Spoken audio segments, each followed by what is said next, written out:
So, good evening, welcome. And I know that I might turn that camera off because I haven't got a front light and I forgot to turn that camera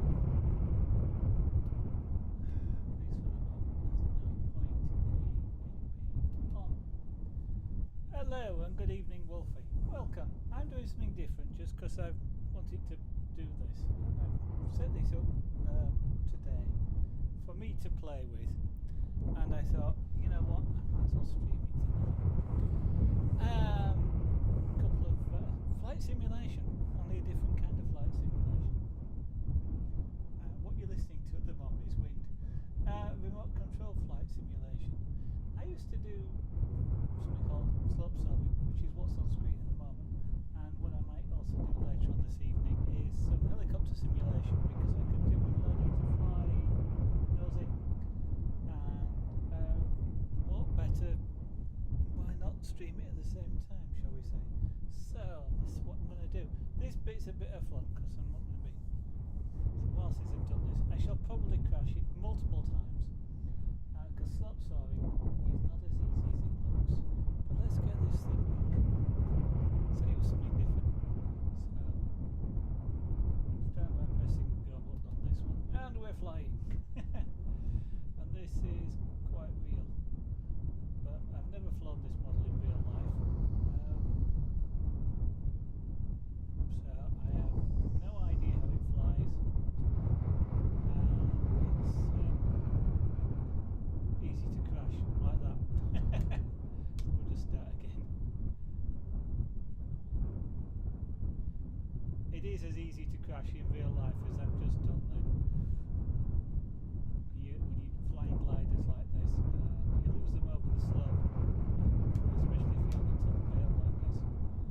So I would have just lost a lot of money.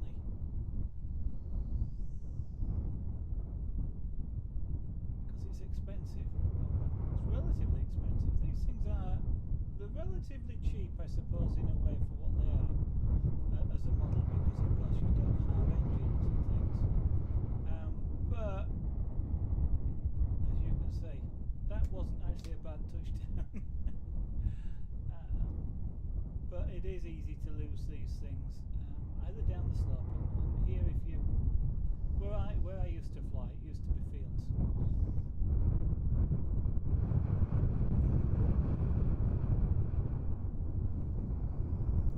You know what?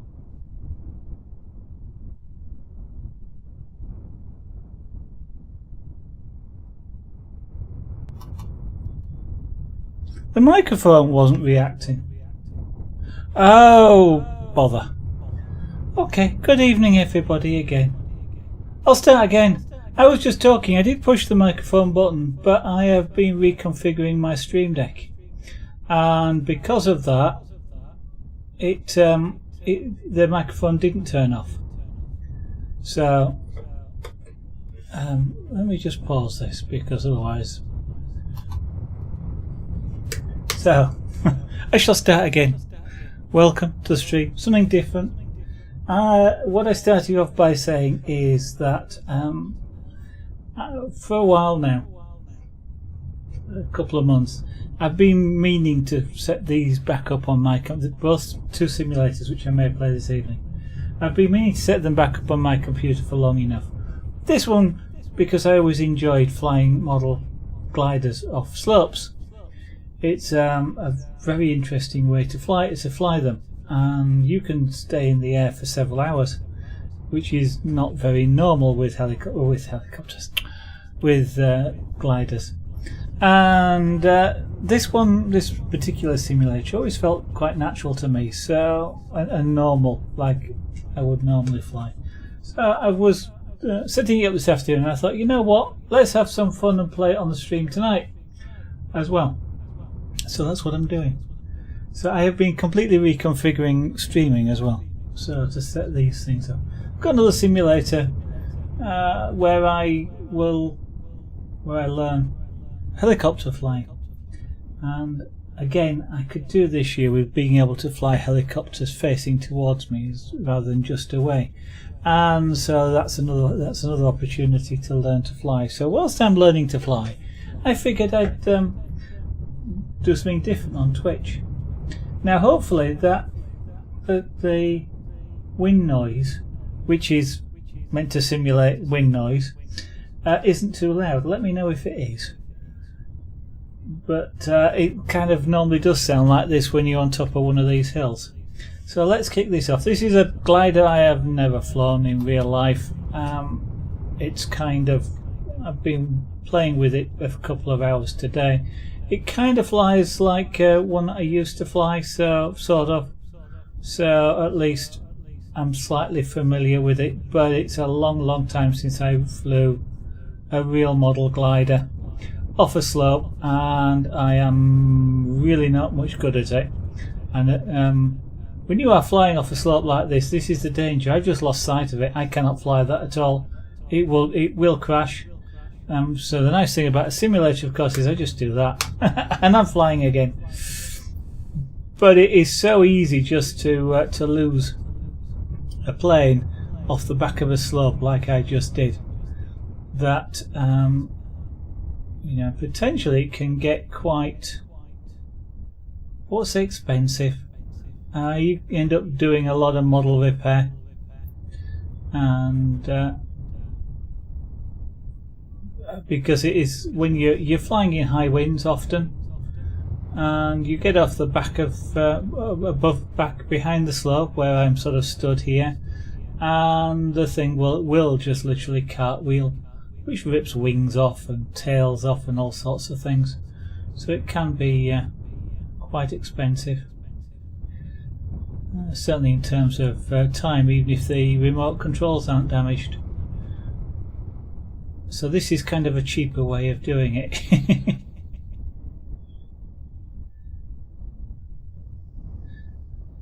But it is surprisingly hard. Get in the last tune-in station you listen to, BBC Radio 2. Alexa, stop. Quite why she thought I was wanting to listen to the radio, I'm not sure.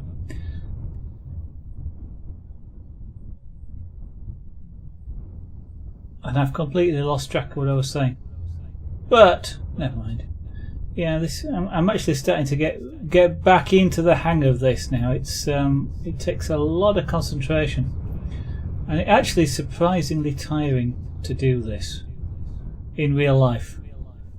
I mean, in a simulator, of course, you can just give up and stop. And I just lost that one. So what I'd be doing in real life now is attempting to get that to land safely. It's a lot of turbulent wind just behind the hill here. And I've lost complete sight of that. It's still flying, but I've lost it. So let's reset. And that's the problem. In this thing, this glider is, I think it's a 2 meter wingspan. That's 6 feet, and it very quickly does just lose. You just lose it completely. Orientation, telling which way up it is. That's one reason why this one, for example, and they are like this in real life. The top and the bottom surfaces are completely different colours, and often like geometric patterns. And the reason for that is you can tell which way up it is. If I flip it the other way, you can see the red stripes, the yellow. Red stripes, yellow, so you can tell which way up it is. But otherwise it gets you can lose that orientation really quickly, and when you do, and if you can't tell which way up it is, it's really hard to fly when you don't know whether you're upside down, left to right, or whichever.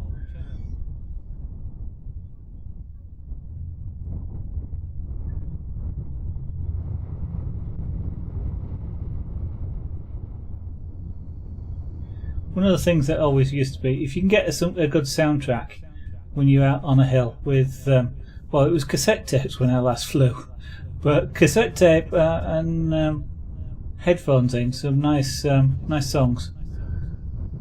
Though you can enjoy some really nice flying. But having said which, if there's more than one person flying, you don't want headphones on. You want to hear them and the aircraft, because despite what you might think, these things aren't. This one, the simulation isn't simulating the noise. These things whistle and howl as they go by. I'm not particularly flying too close to myself. It's kind of trained in reaction. But if you fly these things just a couple of feet in front of you, you don't have to hear the whistle as the thing flies. I mean, this thing is simulating speed. It's currently running what, 14, 15 meters, 20 meters per second.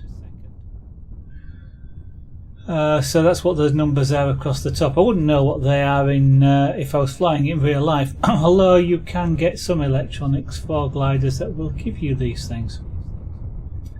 But so the simulator's adding those on because obviously it's calculating them. And I've just stalled it. Come on. So at least one of the things you get to do with a model like this is crash it. There we go, it's down.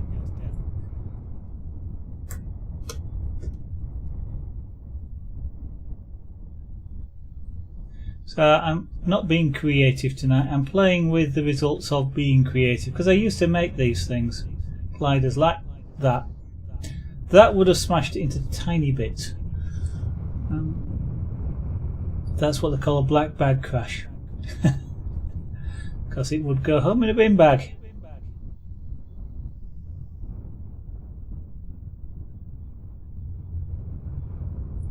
Now this has no engine. It's keeping in the air purely due to the wind and gravity. Gravity makes it fly. Wind keeps it up. And the wind is what's happening is the wind hits the slope and is directed upwards, and basically the glider is sitting on top of that column of air.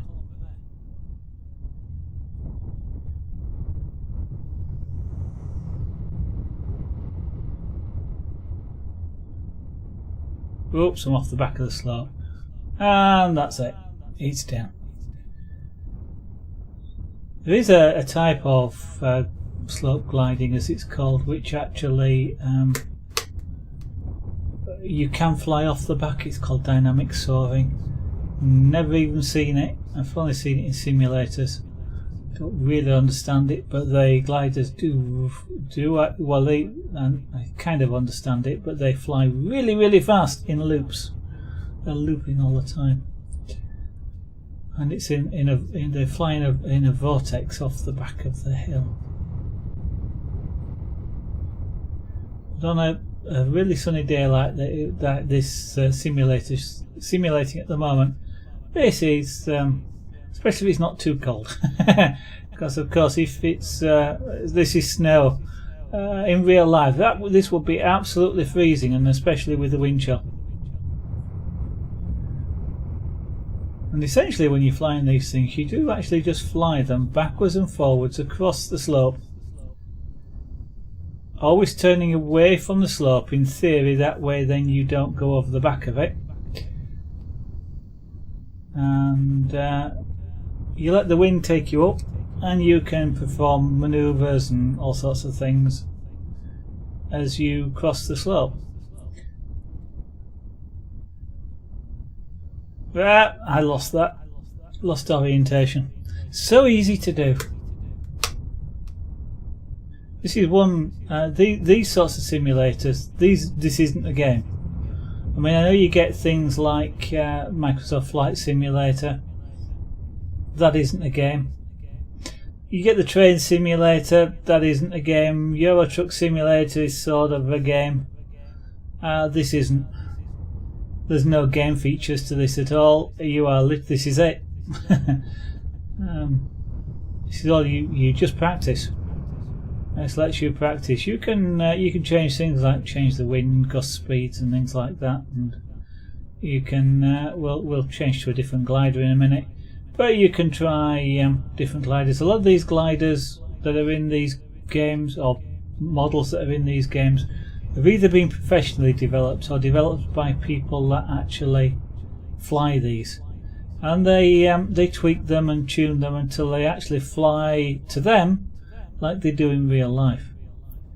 And so often you can often take these as an indication of how this model would actually fly in real life.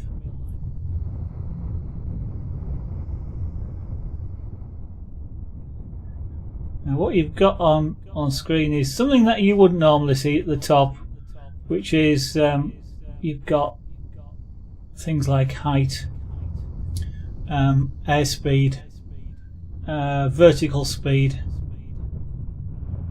and time of flight.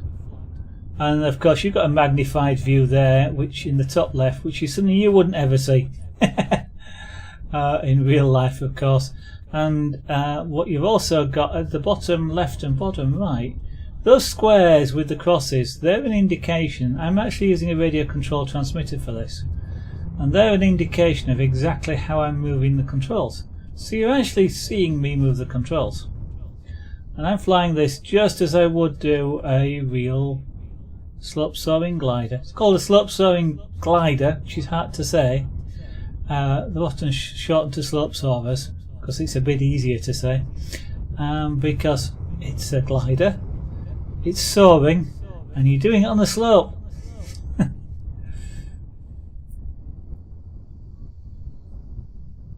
So I'm starting to get the feel for this particular aircraft, which is means I'm able to keep it more under control. And if you can imagine, the first time you ever fly one of these, you have to do that with a real model, which maybe cost you a few £100, together with a few £100 of batteries and servos and radio receivers, which are actually in the model. And it can be, the first few flights can be quite nerve-wracking, especially with in some of the sites. I've never flown any, but it is sort of relatively popular to fly on the coast over cliffs. And then of course you're flying over water. If it goes down, it goes in the water. You've lost it. Quite expensive, but there you go.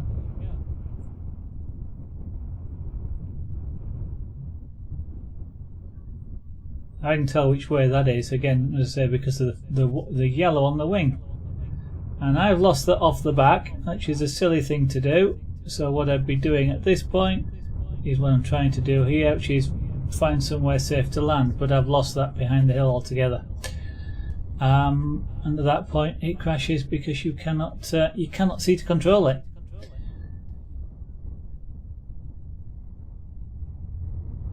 Now this one is a relatively stable glider. There are some which are highly unstable and have to be I don't actually have to fly this 100% of the time. It's kind of flying itself. One of the fun things that I always used, what a lot of people try and do with some of these gliders like this, is it becomes possible, if you get it just right, to sit this in the column of air,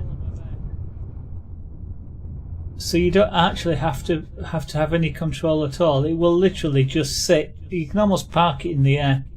It's still flying because it has airspeed, but it actually has no ground speed because its forward airspeed is the same as the ground speed, say as the airspeed, and that gets to be an interesting challenge to do if you've got a consistent wind speed. But if you haven't, then it's a lot more difficult. Whoops, a daisy. They go up and down like elevators to these things, and they can really shift.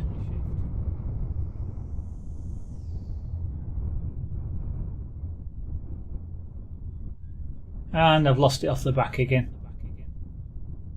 There we go, it's down. So let's try a different model, just for the fun of it. I've not actually flown any of these, but this is a model. This is a program. It comes with quite a few. Discus launch gliders, they're interesting. That's 4 meters. That's quite obviously a big, actually it's a big model for 4 meters. This one must be quite small. Let's try 70 inch. That's 5 feet, it's 2 meters. Try something like that. That's the nice thing about this sort of program. You can do this just nice and easily. That one feels different. This one's a lot slower to react.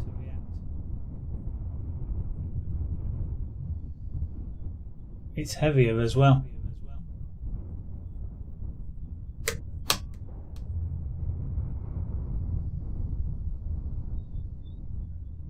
You can quite often, you don't see it a great deal, but often you can actually have scale models. So you might have something like a scaled Spitfire, for example, flown in this manner, slope gliding like this. So you can fly all sorts of models. I have seen things like a Boeing 747 once, not a full scale thing, but a semi-scale. And they're quite fun, but the more scale models tend to like quieter winds. Yeah, come on. Can I get you back over? Nope, not enough forward speed. Oh, and it's down. So this one just it isn't as light; it's heavier, and it's a lot slower, as I just mentioned, to react. Now I physically can feel the difference. It's kind of a weird thing when you're using remote control, but you actually get to physically feel the difference. This one is reacting a lot slower. It's not climbing as fast. And with heavy winds, you would be using heavier gliders. You need them to be able to. That's it. It's gone. Oh, I've lost orientation. I can't tell which way up it is. There we go. I've actually landed that one. That was pure luck. But yeah, it might seem a little counterintuitive, but you actually need heavier models with the greater wind speed in order for them to actually fly.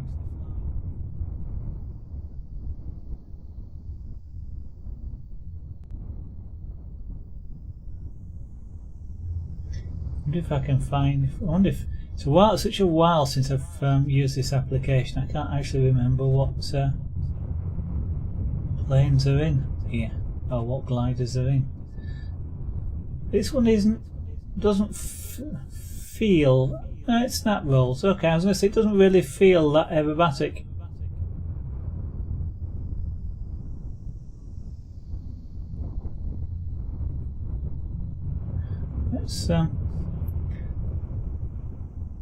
It's snap roll. It rolls reasonably okay. It's a bit slow, but I don't think it would actually. Yeah, it's a bit of a wide loop. And that's off the back. That's a silly thing to do. When you're actually there in person, it's a bit easier not to off the back, because of course you kind of know where you stood. A video game. Well, it's not exactly a game. It is a simulation. You don't win or lose this. There's no actual game elements in it, Wolfie.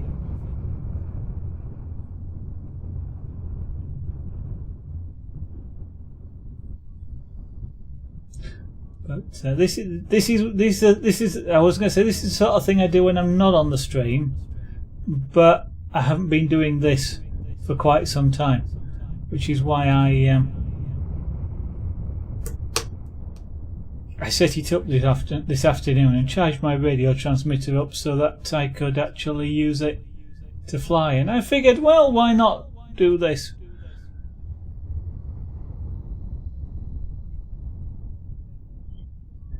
So I had a fun 20 minutes trying to find a game category that might suit this, and gave up in the end.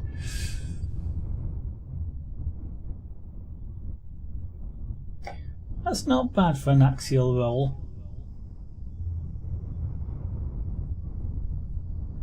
Let's see if we can do a stall turn.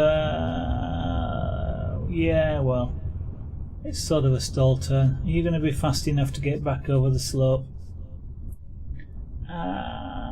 Lost it.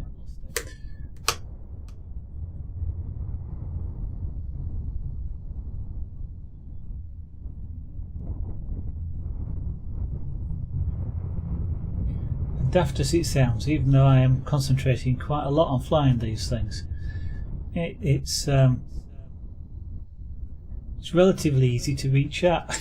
A bit easier than when I'm actually doing something creative.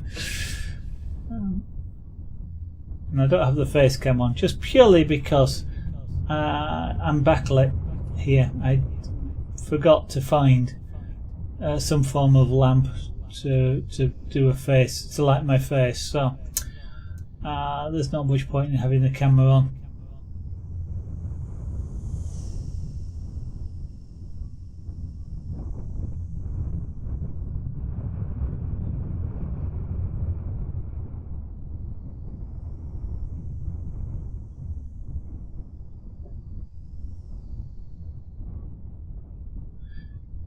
It is more of a challenge with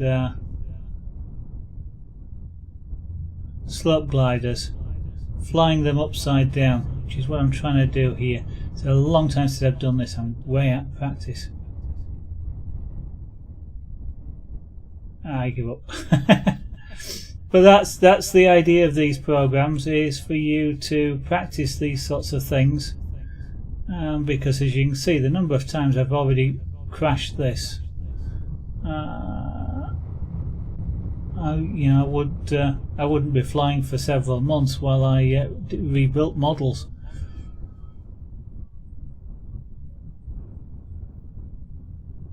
So literally you can try all the sorts of things that you wouldn't do. But having said which, this is kind of relaxing,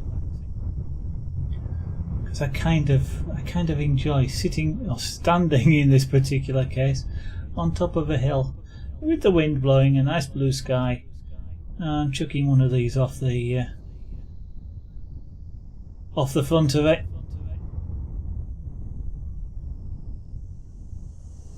Now the challenge with one of these is landing it. That's what I'm going to try and do, because what you have to do is fly them over the back of the hill so they don't get lift, but you've got to land it where you can see, and that would be a crash.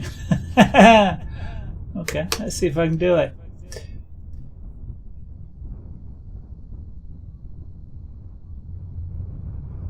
Because they get faster as well as you're flying downwind like that. They're getting faster. If you come round, you've got to keep the forward momentum and judge it just right, so that you get it to near where you are. And again, I got that completely wrong. It's very. I mean, this is a two-dimensional representation of 3 dimensions. I would love to see what something like this is in something like an Oculus Rift, because that would give you the actual 3-dimensionality that you actually have in real life, and that one is lost. Again, I'm too far back.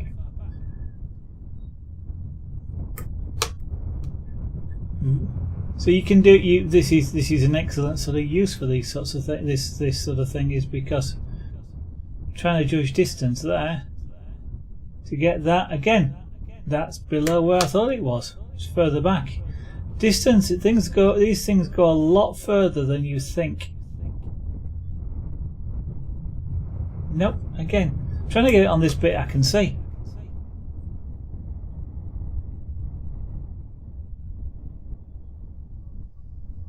That that was pure luck, but that's the sort of thing you have to you have to do to fly it. Oh, and of course, because I landed, it took off again.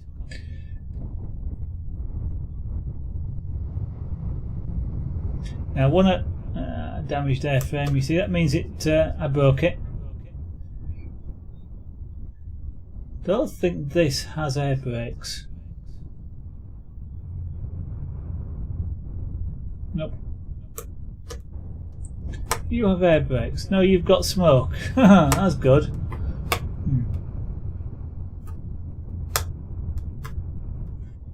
So with some of these gliders, what you have is air brakes, and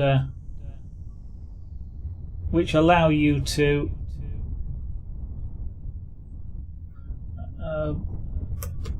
effectively slow the model down quite quickly. This thing has I don't know of any model that really produces smoke, not intentionally anyway, but in this game they let you this simulator, they let you add a smoke trail to your model. No.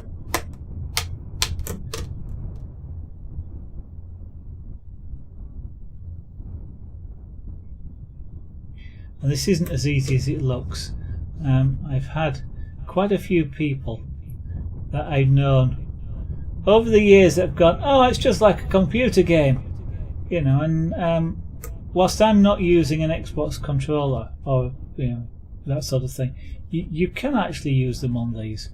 But I've had quite a few people try using the transmitter I'm using in my hands now, and they can't even keep it in the air. Never mind land it.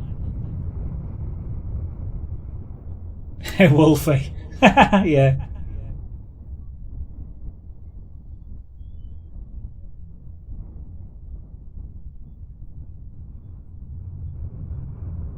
Now that would have been a nice landing.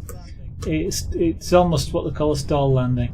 So you bring it in and effectively stall the aircraft, and it sort of sinks in with the wind. You can get it to sink nicely.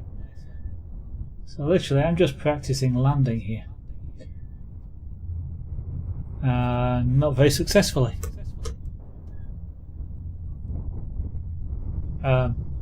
Hopefully, that's a game.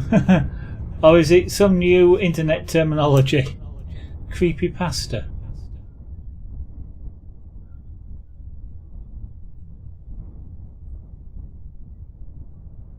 And that's what happens if you get it wrong, or hopefully that's what happens if you get a landing wrong. You just go off the front of the hill and have another go. Creepypasta sounds like something you get in Minecraft, and something to do with sort of those funny, those I was going to say funny pigs, because of course you know how creepers were invented. And that one's gone. It's a story. Okay.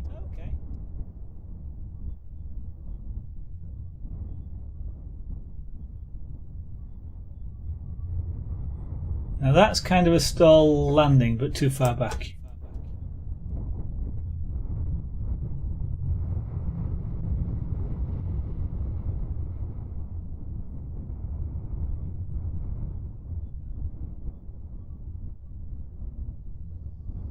It's almost impossible to land on the front face of a slope.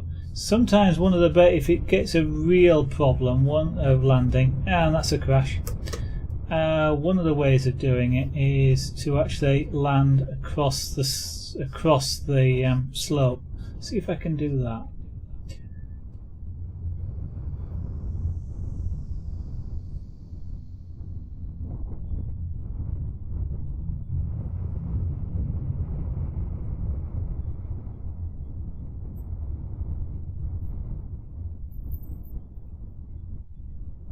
Oh, that sat right on the lip there, and it damaged it.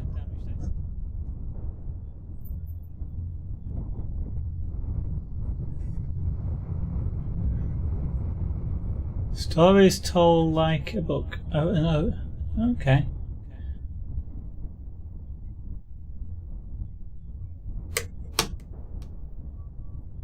Sounds a bit of an odd sort of game.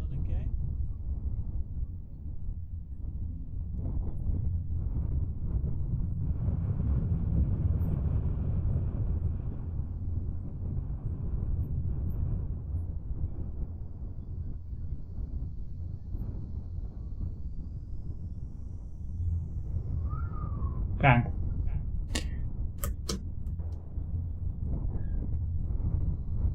I take it you mean that's the creepypasta game you were talking about with this hitman. Oh, I landed it. Keeping it down sometimes might be difficult, and there of course it goes skating down, and in theory you can do that, what I've just done, which is take off again. Happens sometimes.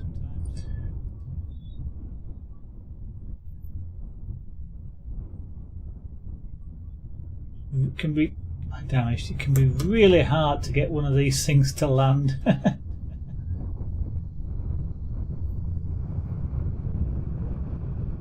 Sorry. Yes, you did say it was a talking book that you were listening to.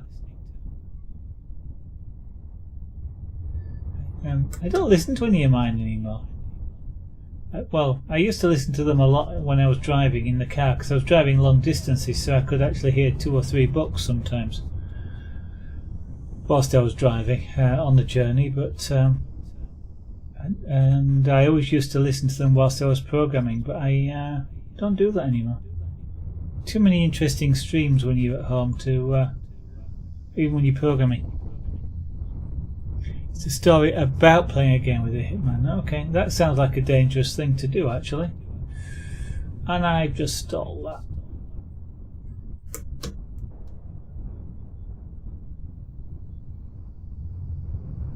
It's not a... Well, I was going to say, I guess some people do have some very funny ideas of playing games.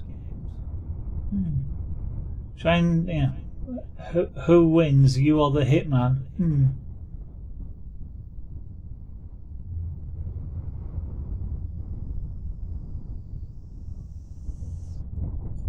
Blimey. I don't know how I managed that.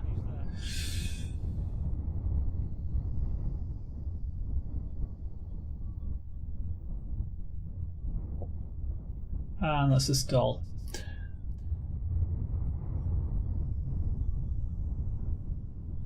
Yeah, that's kind of slightly obvious, Wolfie.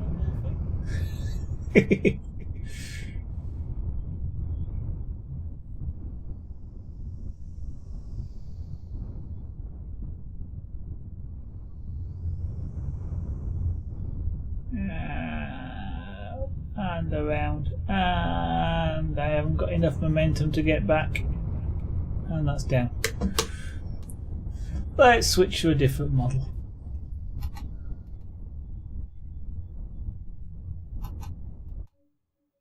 About an hour long. Yeah. Well, it can be fun.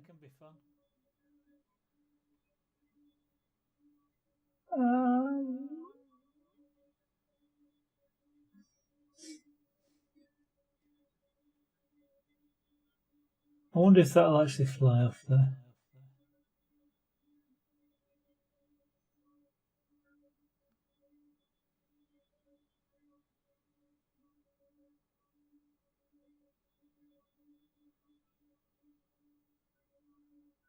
That, I suspect, won't fly very well. Let's find out.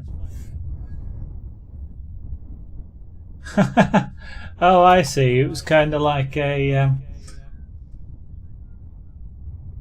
prove he's good enough so that then everybody else will hire him. Yeah.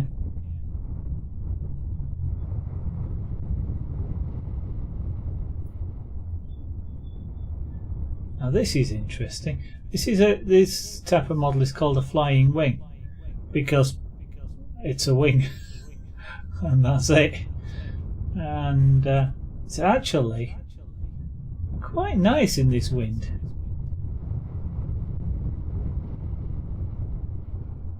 It's almost what I'd call docile.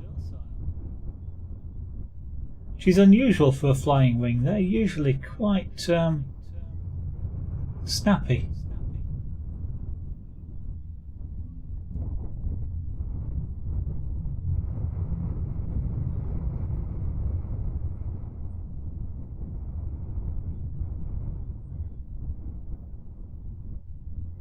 Yeah.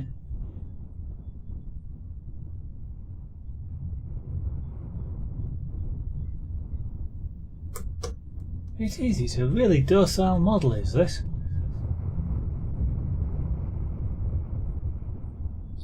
Yeah, well, I bet his life got really interesting real quick then when he had the hitman.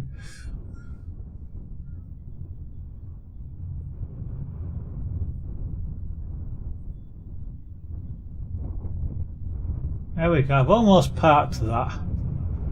That used to be a real challenge to be able to do.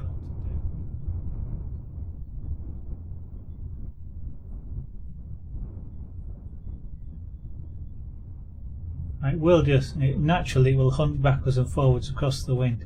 This must be, must have some inbuilt stabilisation.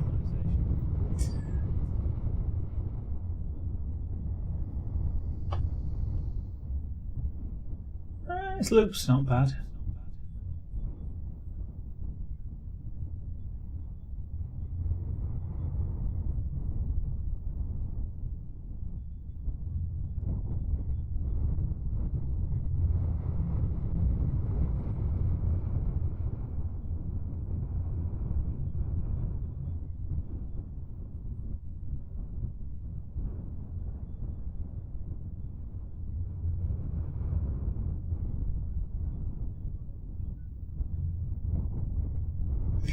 This kind of reminds me of like a ray, stingray type thing.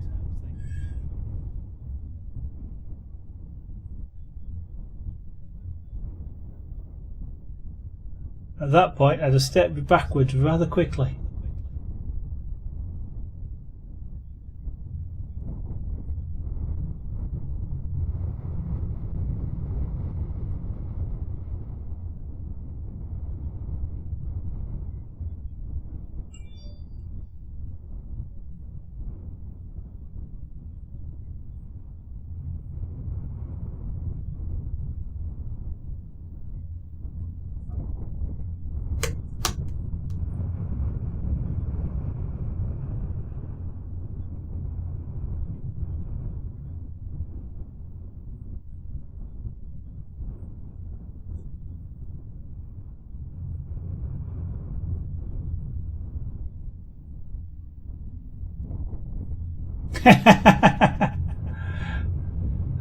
I'd be surprised if anything involving hitmen was clean language as such.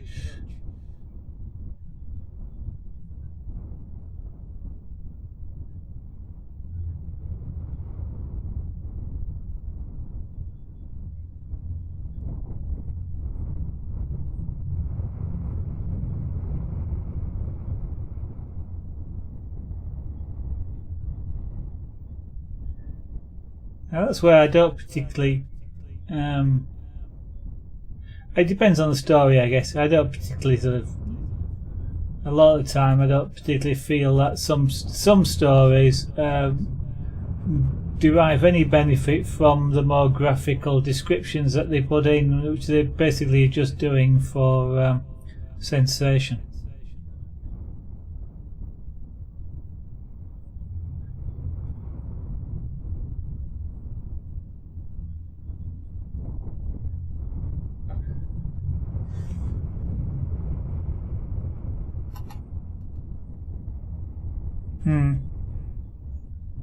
Cup of tea.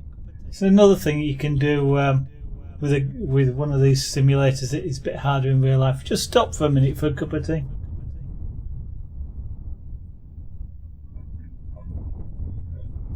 I guess so. Yeah. Let's see what else models. we might have in here.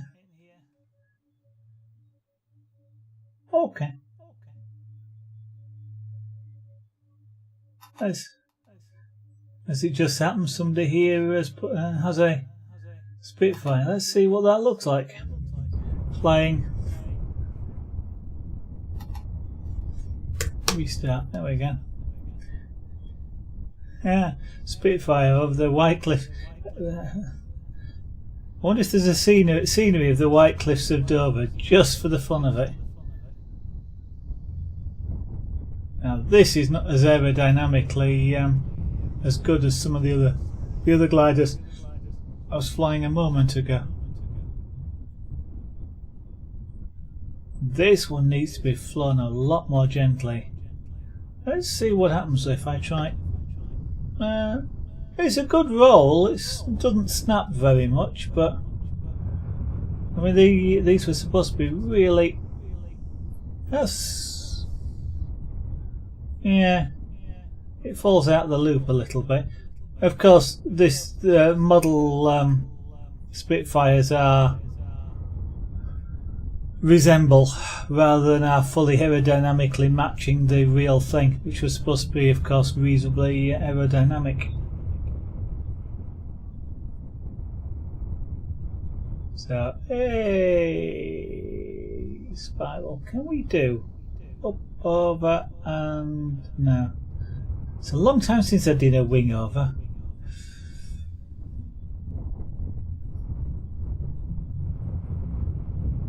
Which is kind of a classic for the Spitfire. Flying along, come along, over. It's kind of like the start of a barrel roll, but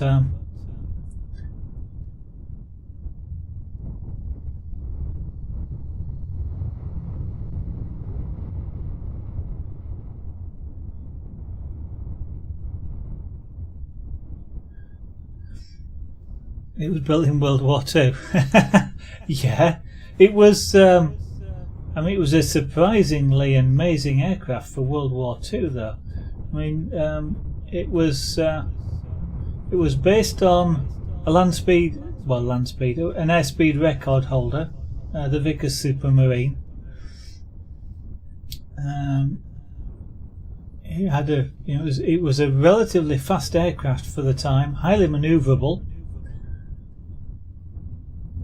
And actually, it got an amazing in World War II. It got an amazing sort of reputation, even though the actual a lot of people think the war was won by the Spitfire. It was one of those aircraft that got a name for itself, but actually the Hurricane did more. How's that for a vertical landing? I might actually get that back over the slope. It's down.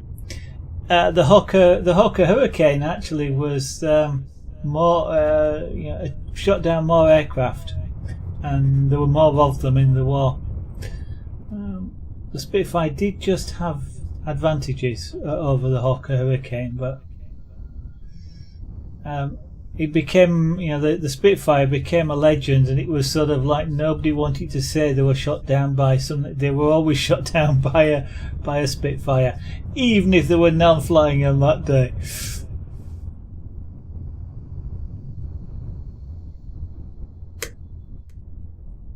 I did not. There you go, trailing smoke.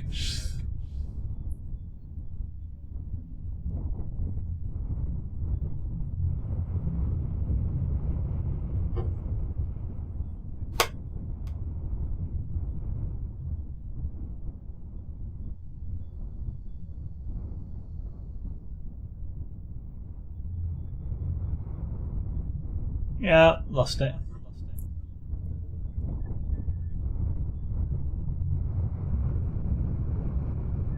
It still looks an amazing aircraft, and the sound of the big Merlin engines when they're running, they're an amazing sort of sound. And of course, what we've got in the UK, you've got the Battle of Britain flight, which it has at least two Spitfires, I think, and some of the heavy bombers. Can't remember what it's got now. Things like the Wellington and the Halifax and a couple of other big bombers, I think, which they fly quite regularly. Because I'm just trying to think now. The most iconic thing I remember is the Spitfires and Concorde flying in formation over London for something. Royal wedding, I think, something like that.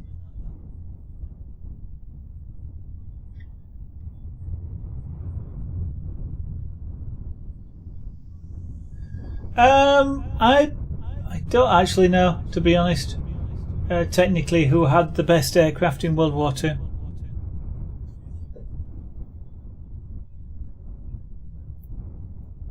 Where's my mouse gone? There it is.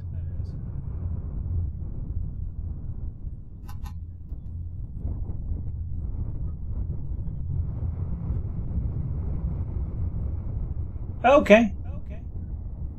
That's the ones they finally went for, is it, Wolfie?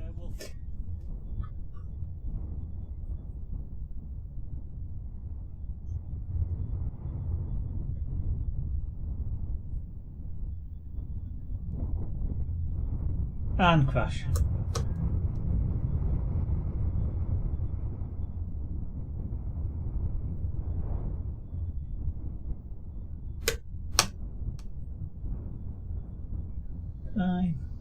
Oh, stall turn, down, spin out, and come back around on the slope. Ooh, I'm just going to make it. Oh, I landed.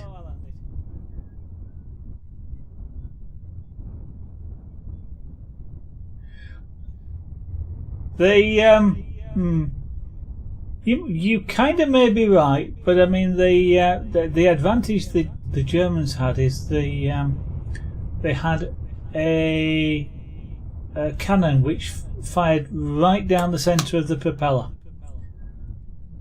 which made it easier because basically if they were pointed at it, they could shoot it. Whereas with things like the Spitfires, which had the cannons on the wings, they didn't shoot straight forward. They were pointed in, which meant that for them to be most effective, they were aimed at a specific point in front of the aircraft, and to be really effective, they had to fly at a certain distance behind the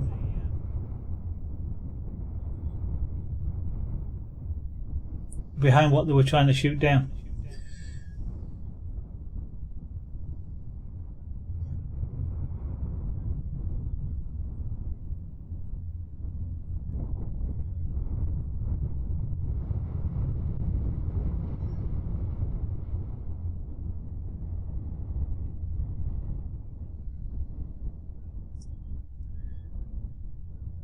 Well, the fence kind of looked interesting.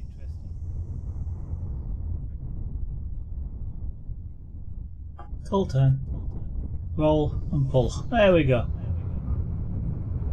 Long time since I did that in real life.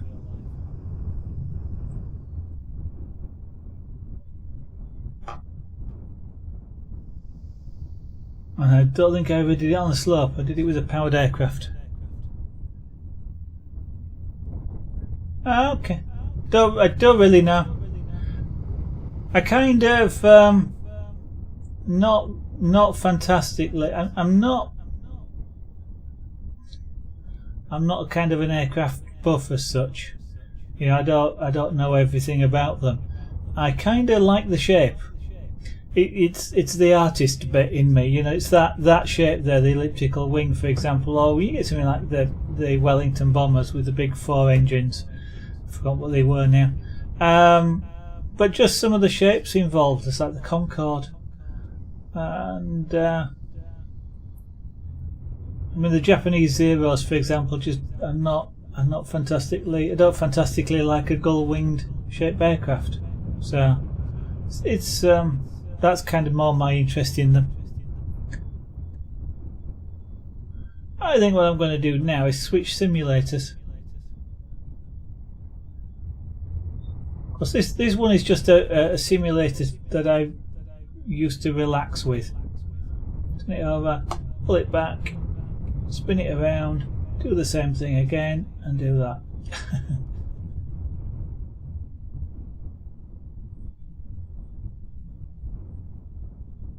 Let's see if I can land this, and then I'll switch and fly one of the helicopters.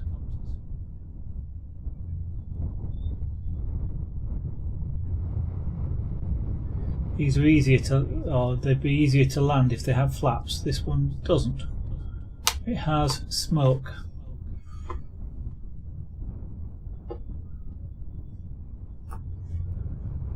Now, slope soaring gliders don't have wheels. They just get ripped off, and most of the time they don't add anything when you're in the air. They just slow you down.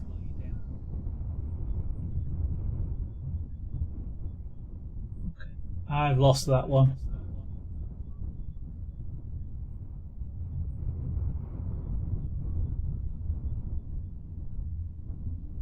I mean that's a nice nice sort of movement. Let's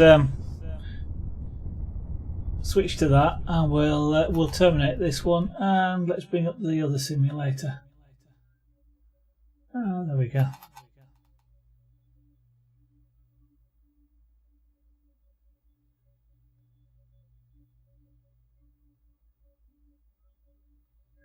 Oh, I didn't change anything now. But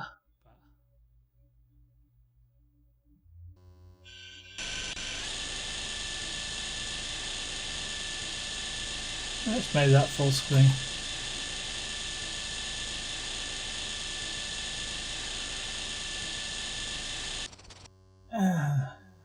So that model that's sat there is close to one that I actually have.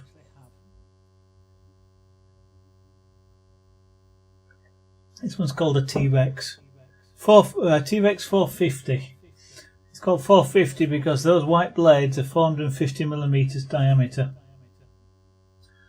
And surprisingly, small helicopters, and this isn't the smallest, are quite difficult to fly. But let's have a bit of fun with this one.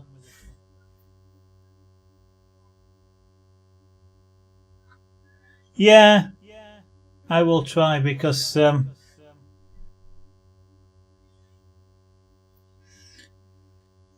I switch the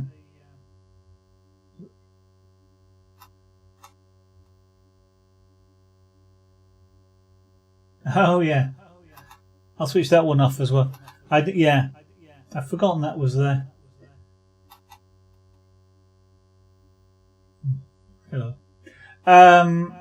For this, I really need it. I forgot this afternoon. I'll switch it off. There's no point in having it on.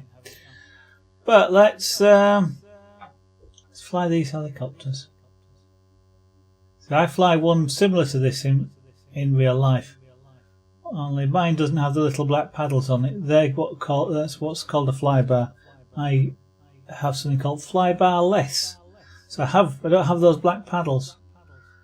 But let's spin this up.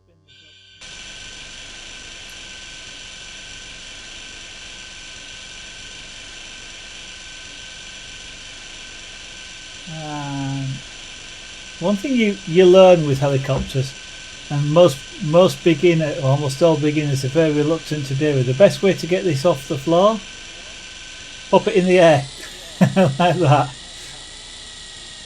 A lot of beginners, let's put this down again, will try to just lift it off, and of course it gets really skittish backwards and forwards like that, and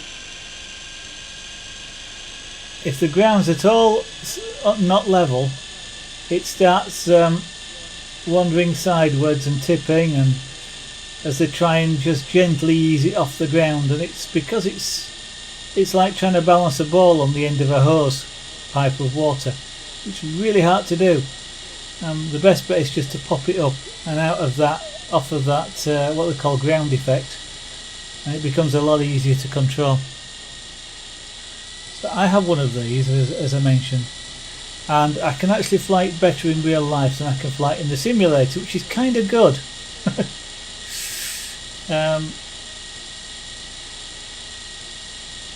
But I can hover this quite well in real life and keep it in a roughly stable position. What I can't do very well is fly it facing me like that, because your controls are reversed. So that's one of the reasons for getting the simulator out here, was to I've lost that, was not to do that in real life. So I've got the bottom. That's a it's not a picture of my transmitter. It's a stylized transmitter, but that's mimicking me moving the sticks. So what we've got here is we've got this stick on the right. If I push it forward and back, it tips the helicopter forward and back. It rolls left and right, and this rotates left and right, and this is up and down, as in vertical. Hello, Emmy. You want to sit on my knee? Sorry about that. That was a pussycat who decided they wanted really to rub their nose over the microphone. And then knock it on the floor.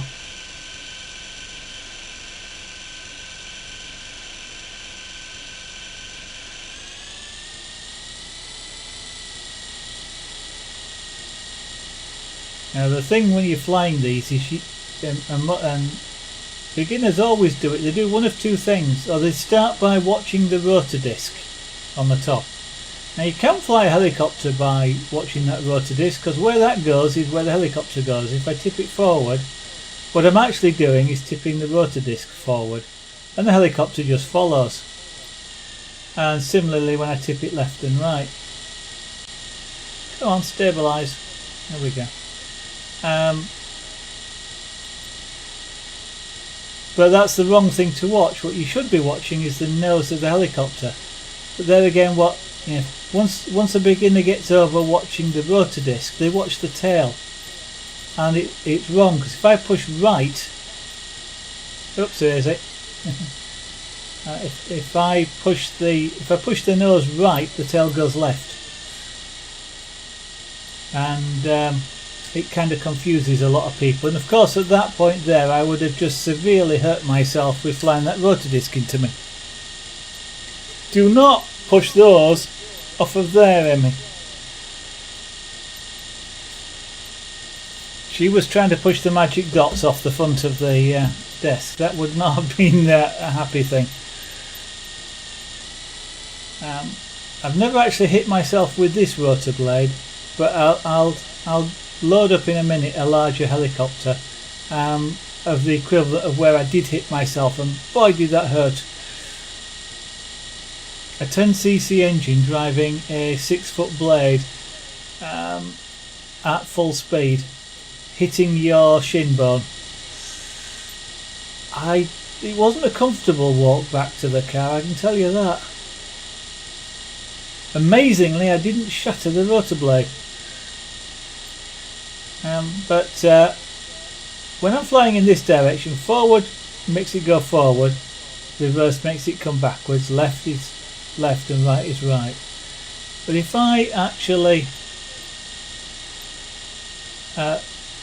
spin this that way round, left is right, right is left, forward is back, and back is forward.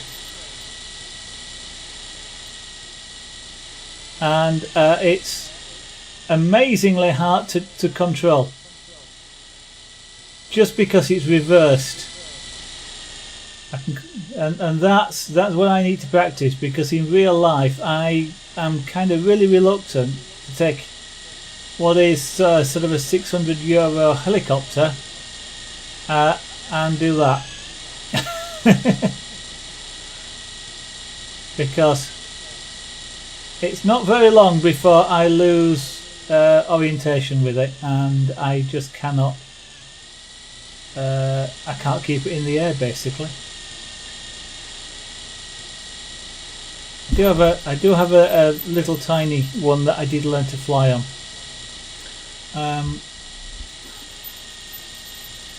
Which I may well dig out again one of these days, because if I break that, I'm not all that bothered. But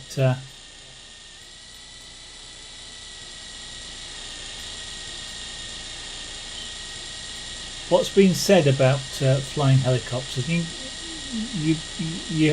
probably have to watch carefully to see, but these controls are basically never really still for very long. It has been said that flying a model aircraft is very much like balancing a broom in the palm of your hand.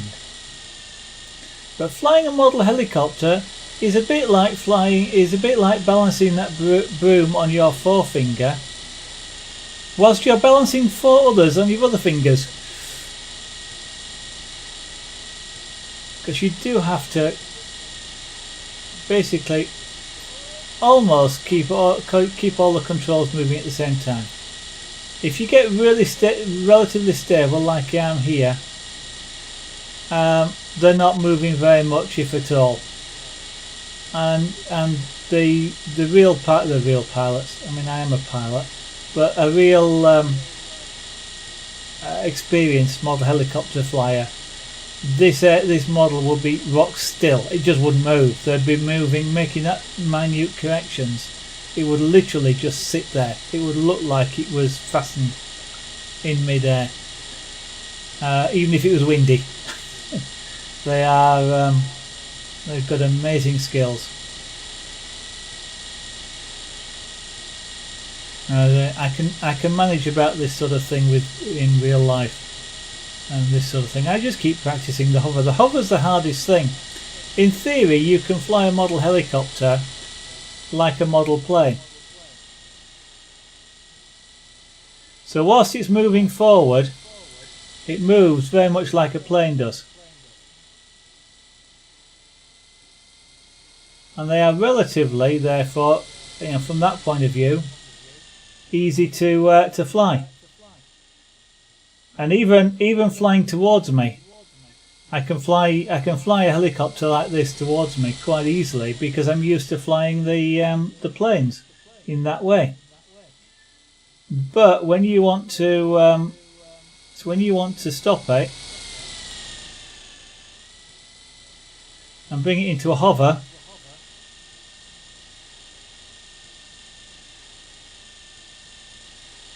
so you notice I'm flying that facing away from me, and I can then stabilise this quite well. But as soon as I turn it the other way and try and keep it in a hover, that's the bit that's really hard for me to do.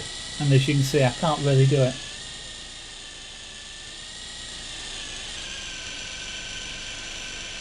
I'll just do now. Just switch to a bigger one, just to show. What have we got on here? From the T-Rex 700s, I think.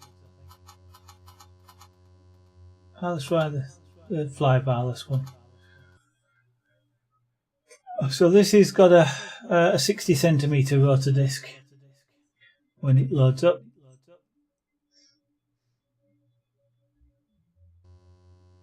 Now this one doesn't have those little black paddles on it. It's what they call a fly-barless. Now this one I know is really twitchy, by which I mean it's relatively unstable. This is meant for aerobatics.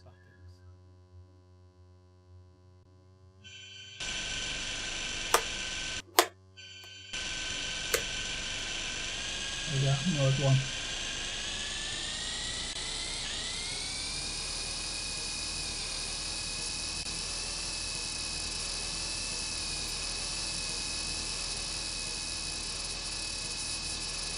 And it's kind of amazing, just, I mean, that rotor disc there, there's such a, I'm barely moving things, you can see it wobble, and it does that, they do that in real life, they move incredibly quickly. And of course, one thing helicopters can do, model helicopters can do, that real helicopters can't do is fly upside down. I think there is one helicopter that actually can fly upside down. I can't do it, as you can just see. But it is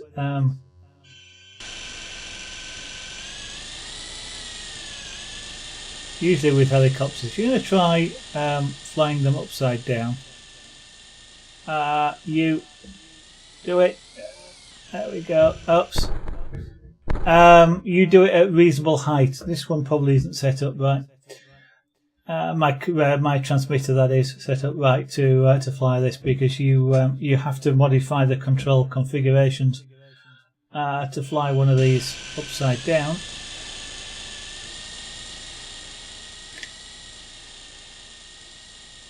Because when you flip it upside down, you want the air to blow through the blades the other way. That way. Now, this isn't set up enough to... as you saw, I went all the way down there. At that point, I should get the same amount of lift both directions, and I'm not.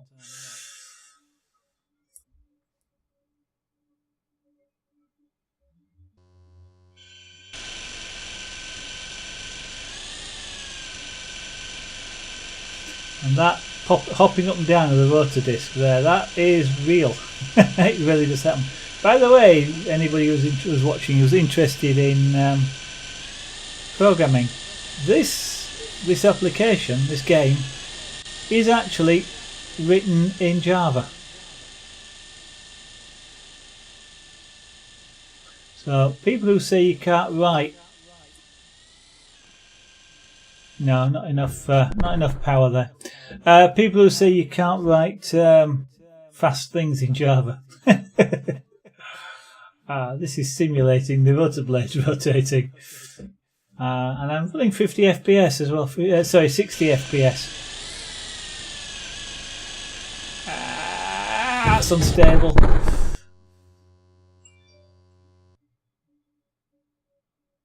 I'll load something else in it. Actually, I'll load one of the smaller helicopters in a minute. I don't have anything this big. I used to have something slightly bigger than this, and I'll have a look and see if there's a model of it in here.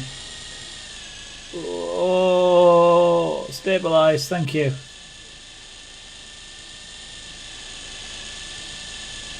These things can be incredibly agile.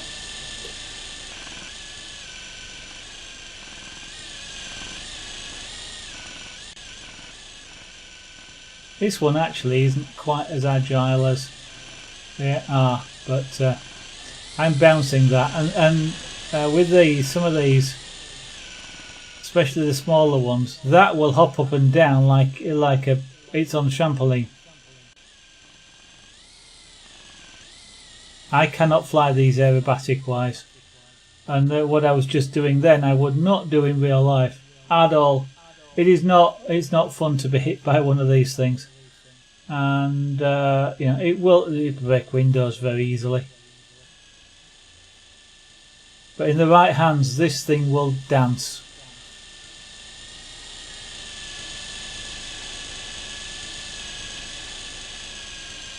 Let's load one of the smaller ones, just to give you some sort of comparison. Actually, it's hard to see comparison-wise these things in the simulator, just because MSR, that one, just because it's not the same three-dimensional look.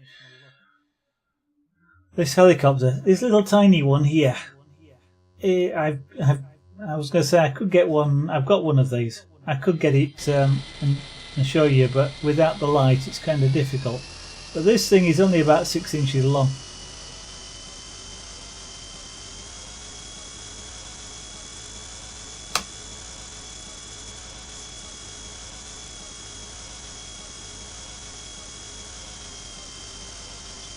It flies for about 6 minutes on its battery, does this, and the battery sits underneath. It's a little tiny battery just underneath there. In fact, you can actually see it on the bottom. And this one is actually this stable. I'm hardly doing any control inputs, but this isn't the same as the models you can buy in a lot of shops. This is a what you might call a proper model helicopter. The ones you see often in shops are twin rotors. They have counter-rotating rotors, which basically they're incredibly stabilised because of that. And they're meant literally for people who just want to play with it as a toy. This isn't a toy. It depends on your definition of what's a toy, I suppose, but this thing is flies like a real helicopter.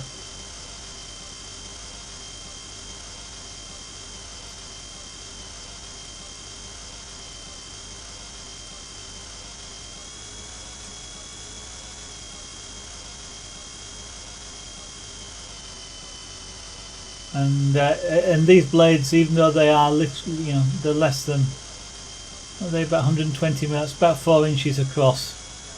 They still hurt if that hits you in the face. So I really wouldn't normally fly it that close to me, but it does look like this in real life, and that just flew through my head. Now this one won't fly upside down. It's not designed, doesn't have the right configuration for that. But I learned to fly before I ever got one of these. But this thing I just love just because it's so tiny. I love small models. And in theory I ought to be able to learn to fly this one, even in real life, that way around. But this one in the simulator here is a bit more docile.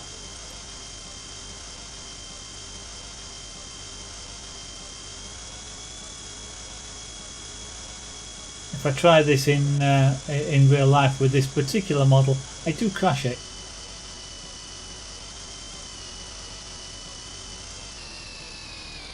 That one's a bit jerky. Another one that I've got. And of course this is nice because to some extent you can't see me fly the real ones. Even though I do have space in here to fly some of these, like the little blue one here. I kind of wouldn't. The MCPX, I think. Loaded the MSR, yeah, that's that one. This one I'm just loading up is sort of the next step up from this blue one. It's a very similar size. It just has a control system which is almost identical to the bigger ones I was flying earlier. This one is actually fully aerobatic.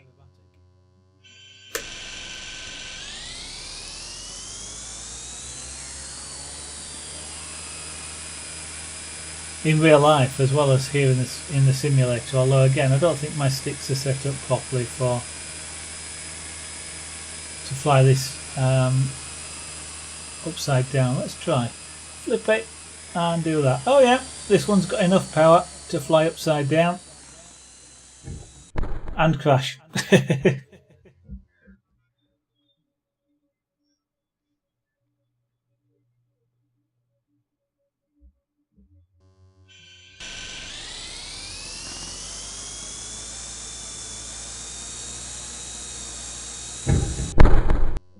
Of course, it doesn't make that loud a bang in real life when it lands and smashes itself to bits. Actually, this one will just bounce most of the time.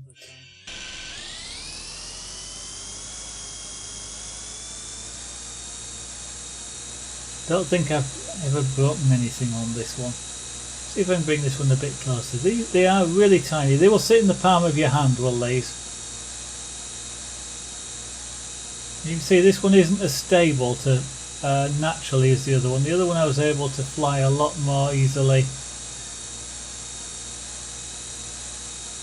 And sort of hover it in front of my face to look at it. Now, you see how easy it is these things get away from you.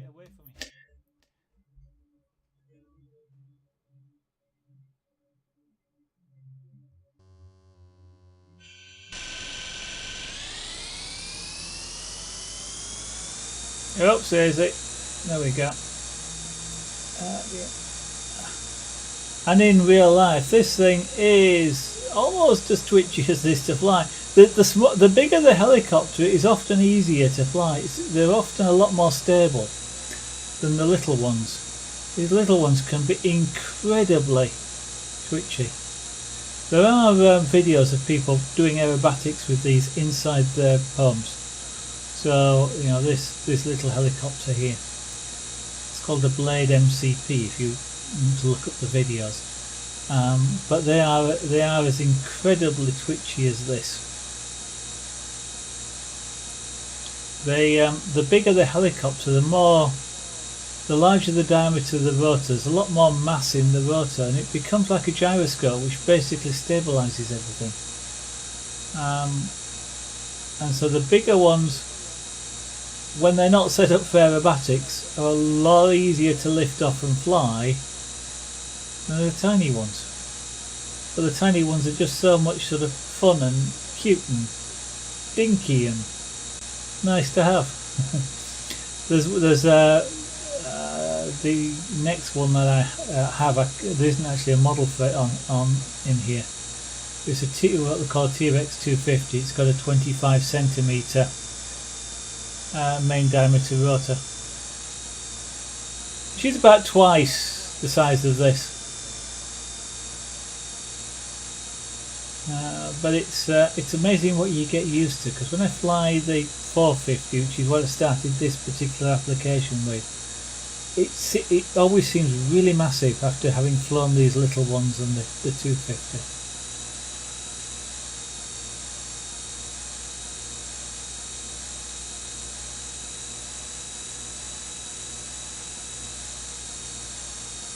So I actually can't hold this one as stable as I can do the bigger one. As you saw, this one is wandering somewhat. The trick when you're flying these, and whilst you're in the simulator here, is it is wandering. Okay. The trick is, what you've got to learn is not to just follow it, but to make it go where you want it to go. So I don't want it to wander.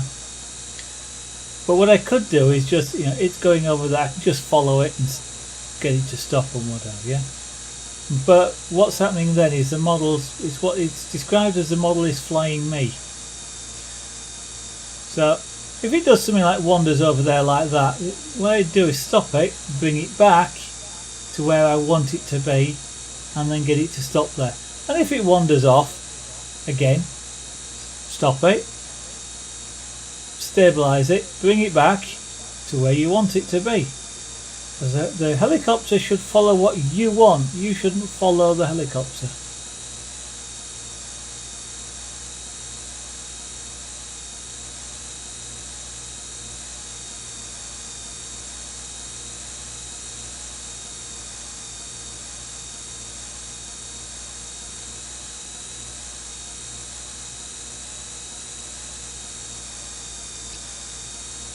So with things like this, I have been, I will now be for a while, sort of practising flying this way towards myself. I'm trying not to smash it into me, and trying not to smash it.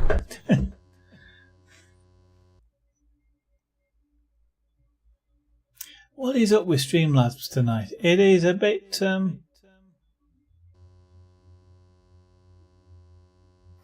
it's a bit goofy.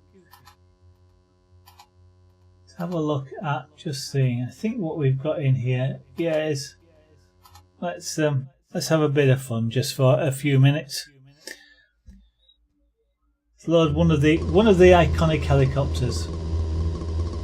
This is the others that have been flying are electric. This is an internal combustion engine, which is why it's a different note, producing smoke where the others didn't.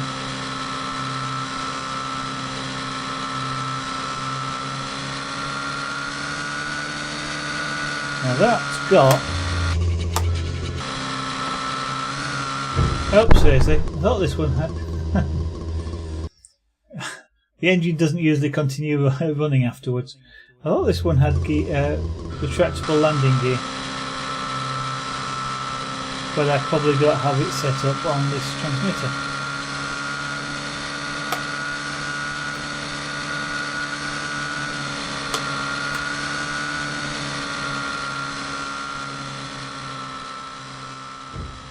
Oops. Yeah. I'd have got my hand slapped for doing that in real life anyway. You do not fly over or near spectators or near the flying the pit area.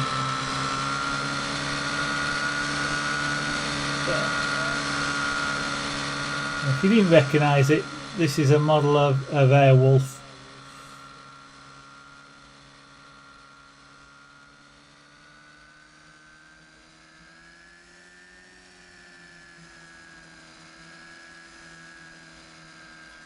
Which is being flown really badly by me.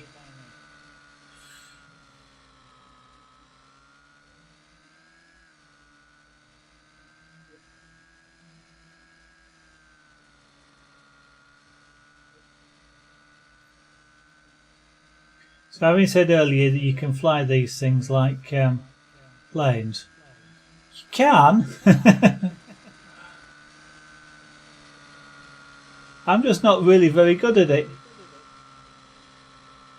So that is one of the advantages of a simulator, that you don't.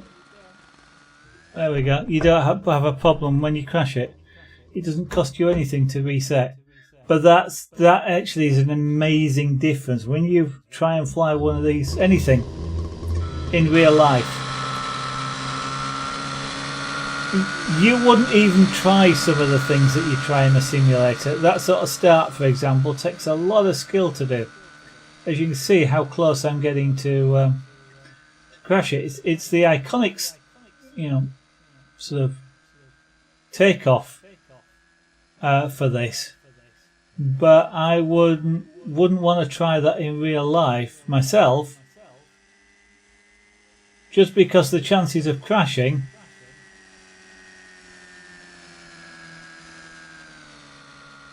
are quite great. It's why I can sort of fly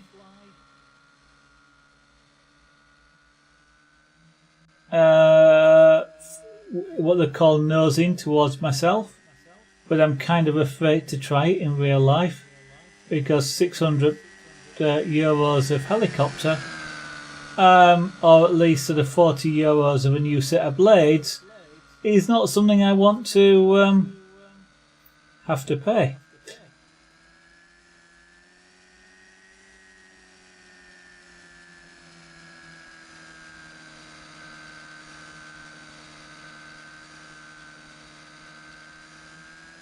I lost that.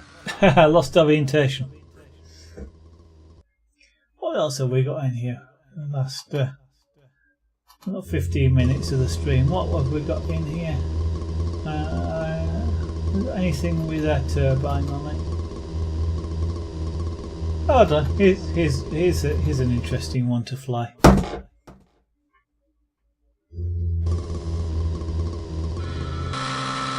Twin rotors.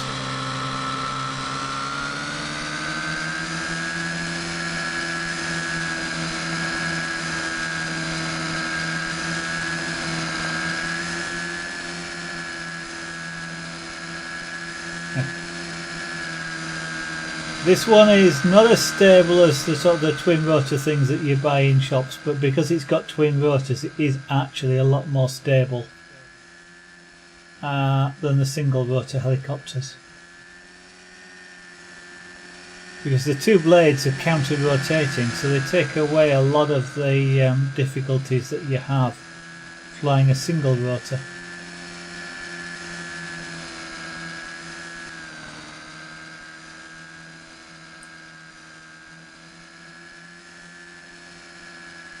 Kind of, for some reason, when I fly this as a remote like this in a simulator, it kind of reminds me of a centipede for some reason.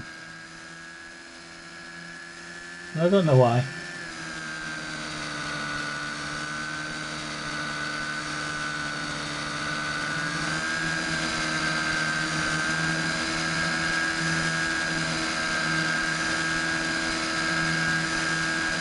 Now that's relatively stable.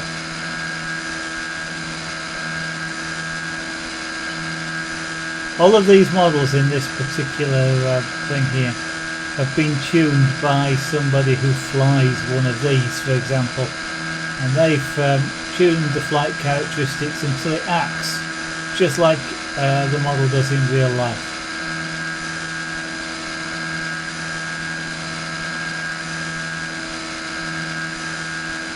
Now whether that's the author or whether it's one of the contributors, I couldn't actually tell you who the original designer of this was.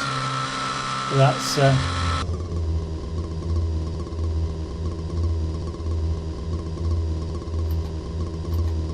I am now just playing rather than actively practising. That's another. The Jet Ranger is another iconic helicopter. What else have we got around here?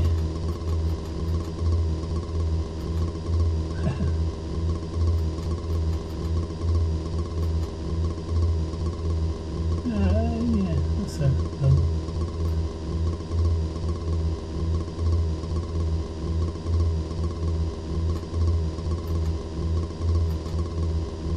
Bell 222, which is what the Airwolf is based off of. The Bell 47, of course, which would be a fairly well-known model. Well, this one has the Bell 47, of course, had 3 rotor blades, not 2, but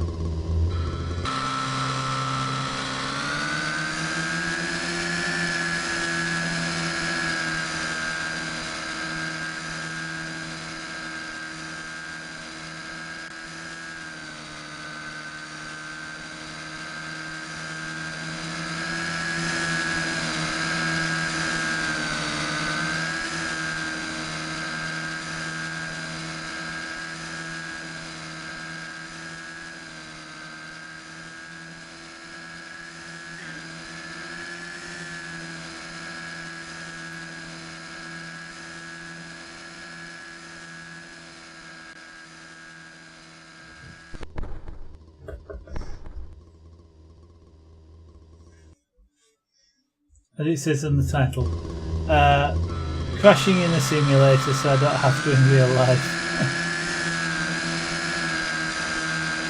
If I'd just built something like this, it would be really saddening to have it suddenly go home in a black bag.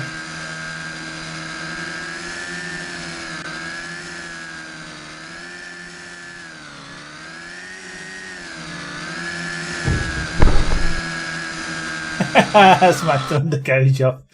Oh well.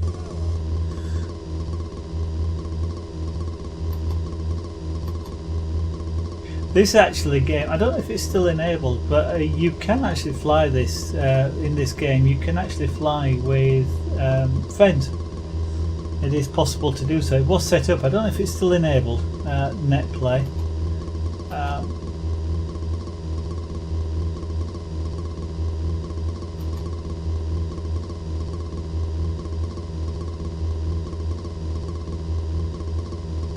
Okay, looks like it's not necessarily enabled anymore. But you used to be able to fly with friends. I don't actually know anything else that's particularly on here. That's oh, we got the cord on. Oh no, that's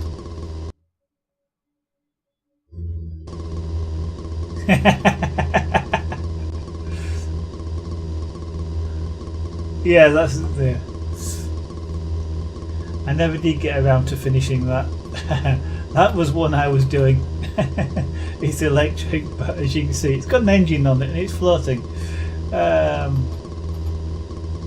was developing that as a model for this, but I never actually finished it. Let's go back to the 454.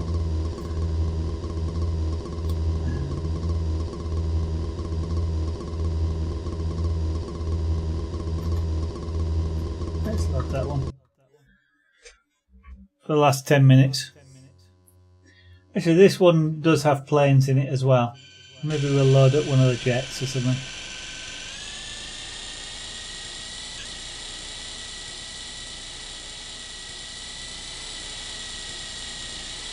See if I can get this close enough. In here though, everything is kind of modelled. You can see one of the big cogwheels in the middle there actually rotates. The engine is actually spinning, although it's a bit difficult to see the way I'm flying this. But the engine part in there, the actual electric motor part in there is actually spinning.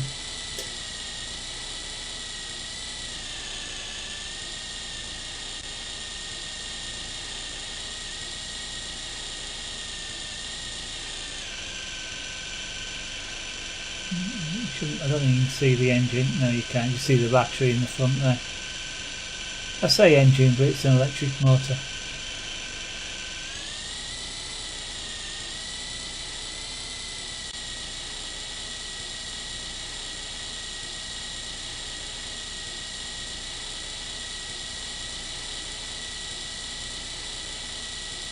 I tend to practice on this one because this one is actually a bit more twitchy. In actual fact, it's hunting and it shouldn't be. That you can see the tail twitching slightly. That's something called hunting. I'm surprised the simulator has it, but the model does. Usually it's a sign of a gyro, which is a little bit too powerful. Has a bit too much control, and it can be dialed down. But the real model does tend to do that. The one that I fly, certainly.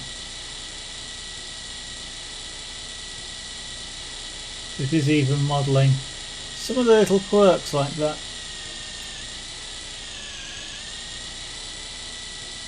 This one, even though this is a slightly different configuration, this one is more twitchy than my own.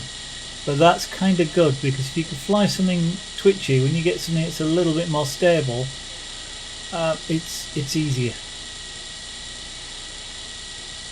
Can be more frustrating though, because with it being twitchier, it means that you're more likely to crash.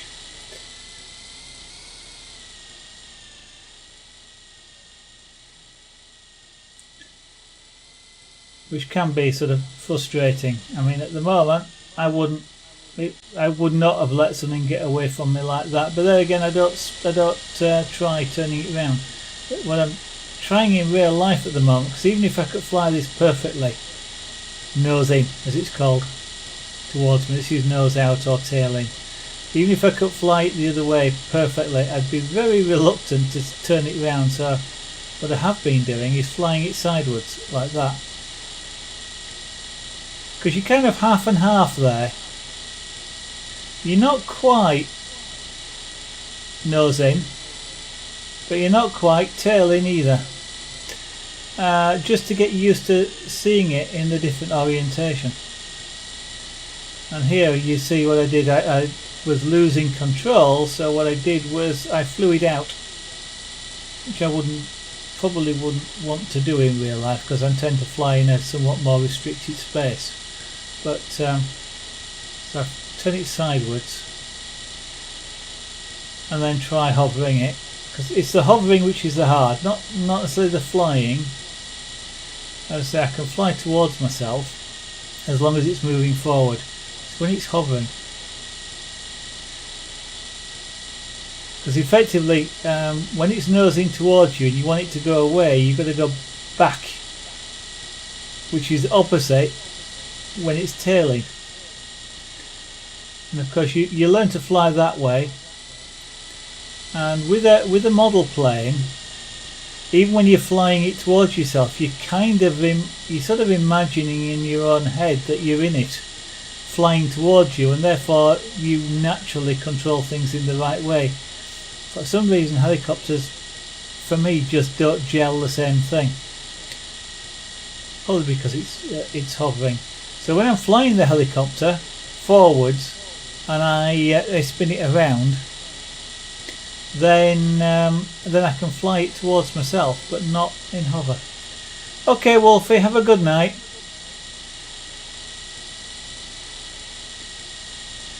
We've done something different tonight. Might go do the magic dots tomorrow, and I might practice some more of this. I don't know. It's something different to do.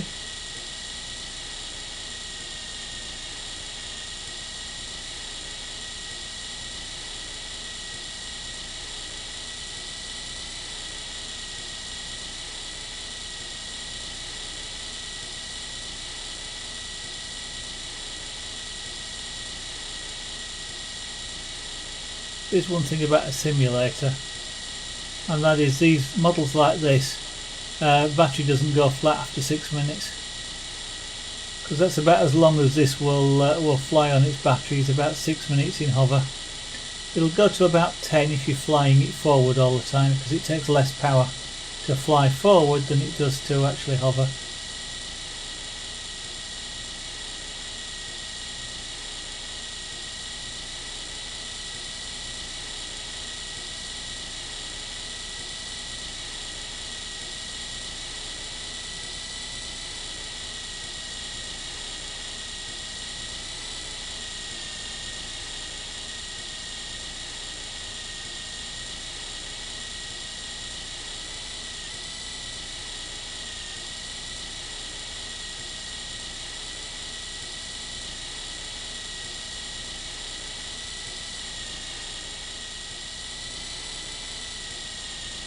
Consciously trying to keep it at right angles to myself. I've lost it now. Let's just stabilise it again, and then I can turn it, spin it again.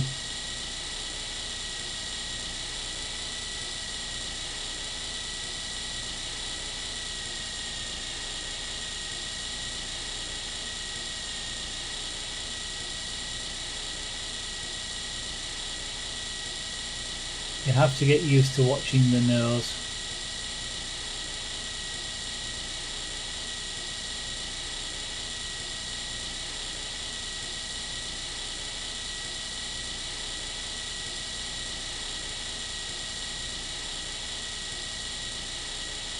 I don't know if you can see the controls moving, but I am moving them. They are really tiny movements. You don't need much. It's over control actually is quite a difficult thing to get over and get used to.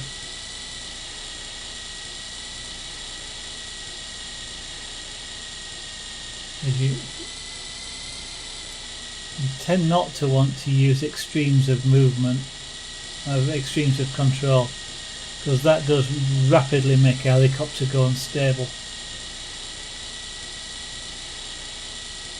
Of course, if you're flying aerobatics, then yes, you're using extremes of movement, and they really do bang the stick about, but they know exactly what they're doing, and they know exactly where the helicopter's going, and they have practiced that for hours and hours and hours.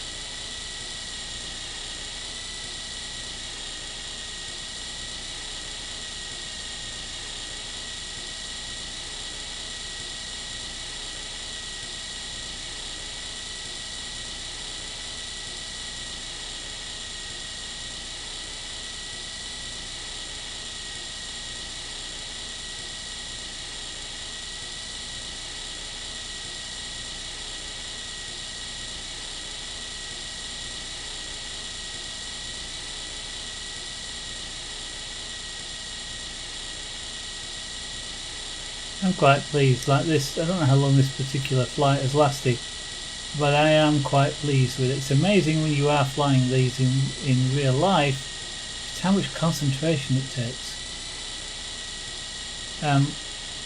So this will fly for about 6 minutes. The slightly smaller one for about 8, and the little ones will fly about 10 minutes. But it is amazing how long 6 minutes are.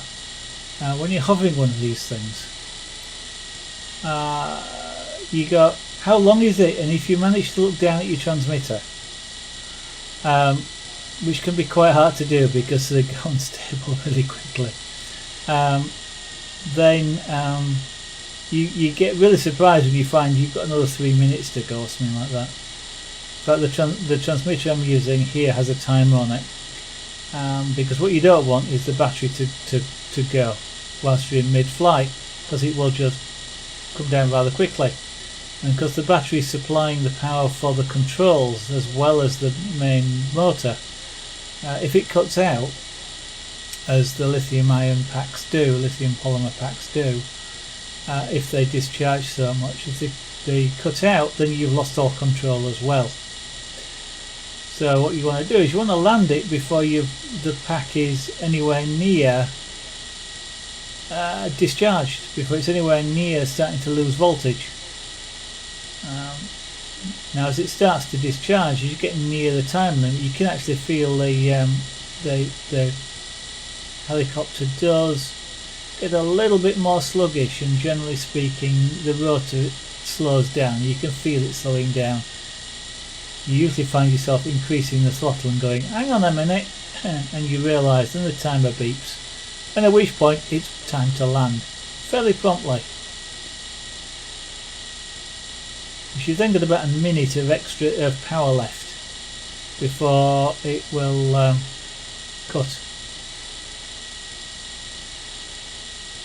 And so you've used sort of 2000 milliamp hour of battery power in about sort of 6 minutes. Which you can do the maths, but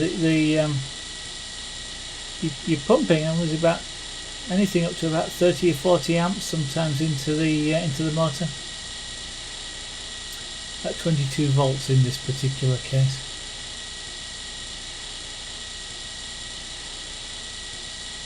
Right, let's see if we can do a controlled landing. Sideways, like that. Can I do this? Apparently not.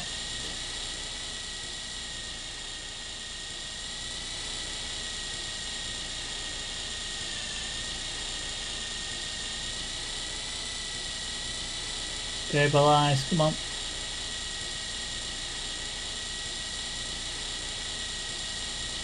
Now I could touch it down like that, but I want to put it down sideways.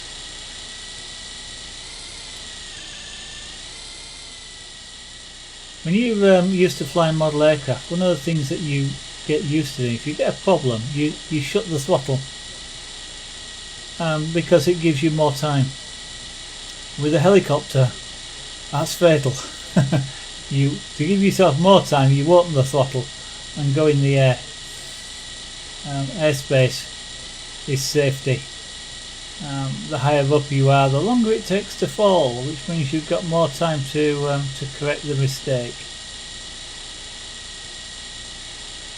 So let's see. Now you can't have too much sideways movement when you touch down, otherwise it will tip over. Or too much movement in any direction.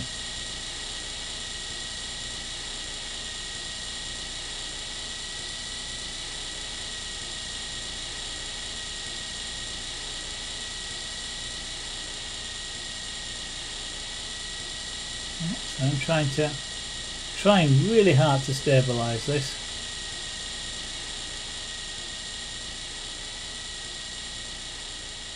And bring it back to where I want it to be, which is about there.